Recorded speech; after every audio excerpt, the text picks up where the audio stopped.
Geri getirin ha.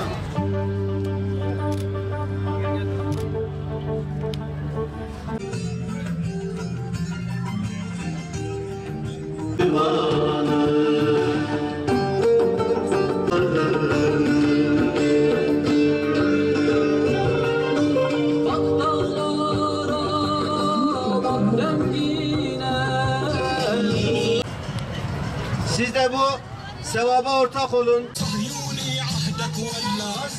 Yapılan soykırıma, haykırma adına buradayız kardeşlerim. Kıymetli hanımefendiler, şehitlerine selam olsun.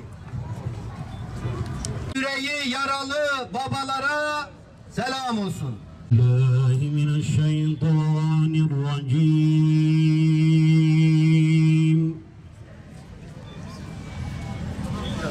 Bismillahirrahmanirrahim.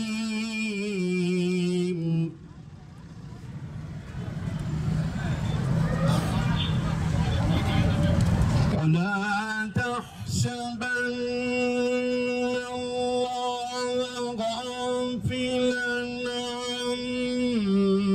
عما يعمل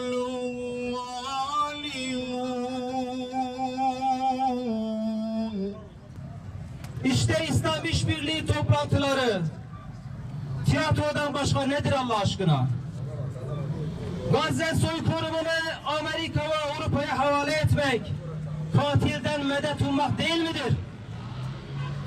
İkili devlet denilen ordusuz, silahsız, daracık bir alanda Yahudilerin kuşattığı sözde bir Filistin devleti dayatmalarına razı mı olacağız?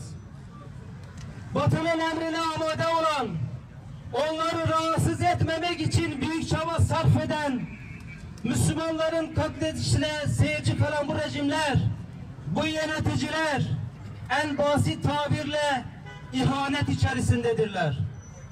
Selam sana ey Gazze, selam sana ey Kudüs, ey Gazze, ey Kudüs, vallahi sen Hazreti Yusuf gibi güzelsin.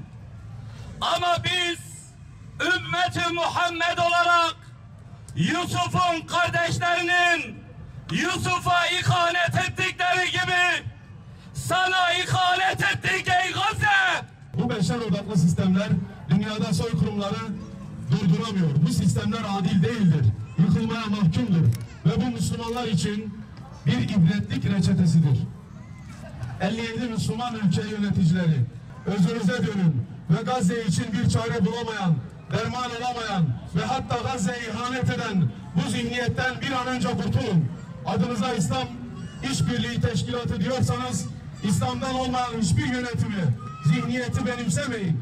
Gazze için İslam halifeliği kurun. Siz kuramıyorsanız kapatın o teşkilatı. Allahümme izzel İslam ve Müslimin ve edille şirke vel müşrikin ve demmir a'da'eddin ve adribil zalimine bil zalimin. Amin ya Rabbel alemin. Allahümme harrib diyar İsrail ve yettim atfal İsrail ve zenzil akdam İsrail ve ec'alhum hum ve amvalahum ve evladahum ganimeten lil muslimine ya Rabbel alemin. Kabul eyle Allah'ım. Sen mazlumların yardımcısı, zalimlerin hasmısın.